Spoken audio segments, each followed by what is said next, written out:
Good morning everyone. আজি 13 July হয় আৰু আজি আমি ওলাইছো এতিয়া মানালী বাছ ষ্টেণ্ডলৈ গৈ আছো হোটেলৰ পৰা। এই 5 বজাত আমাৰ বাছ আছে। এতিয়া সময় হৈছে 4:30। আমাৰ যি মানালীৰ পৰা লেহলৈ আমাৰ যিখন বাছ, সেই বাছখন এতিয়া মানালী বাছ ষ্টেণ্ডলৈ আহিব।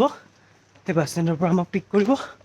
Then we will leave for Leh Ladakh, our original or main destination. Okay? তো 15 ঘণ্টাৰ যাত্ৰাৰ কাৰণে পুৰা পেকেজ লৈ ল'লো একদম, মানে ফুৰ্তি চুৰ্তি একদম, মানে চিপছ টিপছ পানী বটল। কাৰণ আগত ক'ত কি পাওঁ একো ঠিক নাই। ড্ৰাইভাৰে কৈছে যি পোৱা ইয়াতে লৈ লোৱা, একদম লৈ লৈছোঁ আৰু বাছত যাই থাকিম খাই থাকিম তাত তেনেকুৱা। আৰু এইবোৰ আমাৰ বাছত অহা মানুহবোৰ ফৰেইনাৰো আছে, আমাৰ মানে কি বেলেগ বেলেগ ৰাজ্যৰো আছে আৰু তেনেকুৱা। আৰু ইটালীৰ ভালেকেইজনো মানুহ আহিছে ইটালীৰ পৰা তেনেকুৱা। খুব ধুনীয়া এটা একদম চেঁচা বতাহ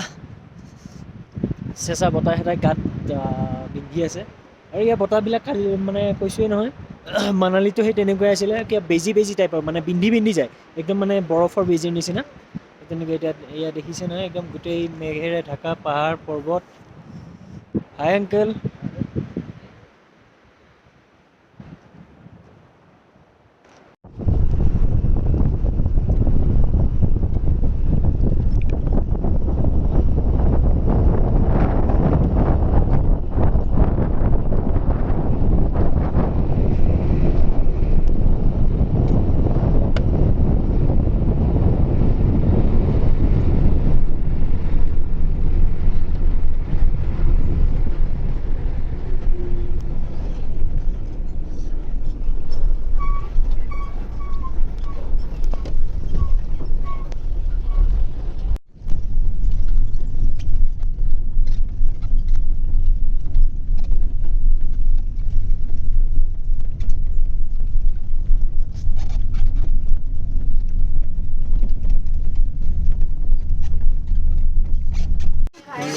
ধাবাৰ ভিতৰত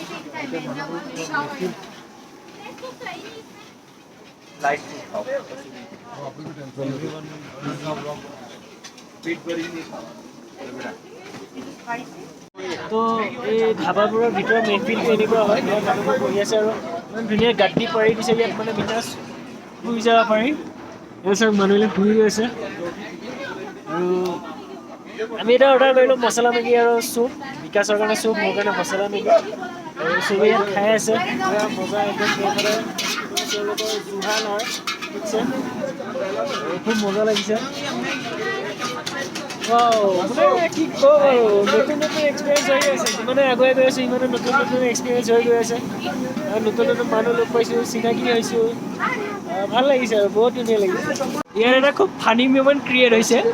বিকাশৰ অৱস্থা অলপ বেয়া হৈছে, আহিয়ে থাপকৈ বাগৰি দিলে ইয়াতে বিচনাখনত, মানে এই বিচনাত। এতিয়া গোটেই মানুহবোৰে এনেকুৱাকৈ চাইছে ইয়াক, যেন মানে কিবা বান্দৰ নাচ দেখুৱালে যেনেকৈ ইপাৰ ঘূৰি চাই, তেনেকৈ চবেই ইয়াত চাইছে।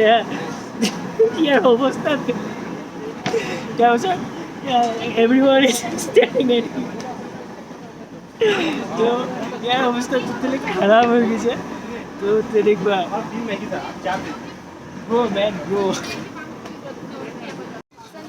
আমাৰ মেগী আৰু চুপ আহি পালে।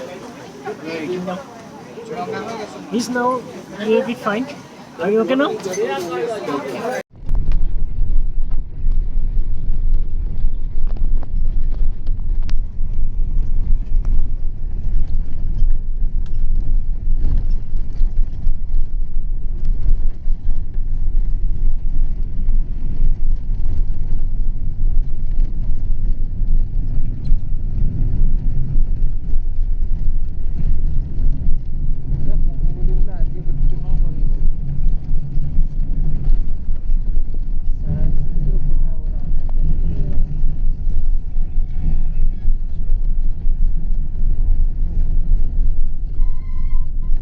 আমি আছোঁ এতিয়া টাংলাংলা টপ, আৰু এইটো ছেকেণ্ড হাইয়েষ্ট টপ হয়, 17,582 ফিট। আৰু ইয়াৰে সৰু চাই শিৱ মন্দিৰ আছে, শিৱ মন্দিৰটো।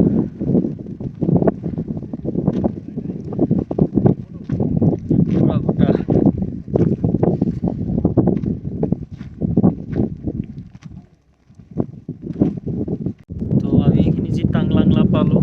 ইয়াৰ পৰা লেহলৈ এতিয়াও আৰু 111 কিলোমিটাৰ আছে পিছফালে দেখিবলৈ পাইছে তো 111 কিলোমিটাৰ্ছ মোৰ টু গো ইয়াত চেঁচা বতাহ ৰ'দটোহে পৰি আছে দেখাত একদম মানে অতি চেঁচা আৰু ফ্ৰিজত ভৰাই থোৱা নিচিনা লাগিছে নিজকে কিবা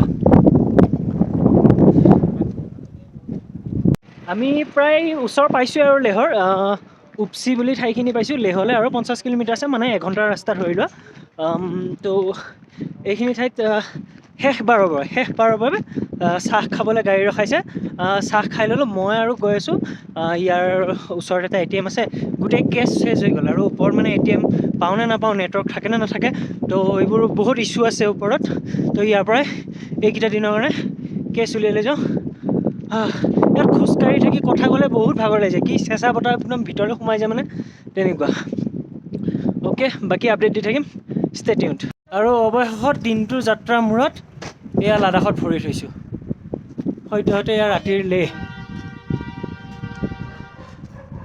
এয়া হৈছে ৰাতিৰ লেহ গতিকে এতিয়ালৈ বাই বাই গুড নাইট কাইলৈ ৰাতিপুৱা লগ পাম শুভৰাত্ৰি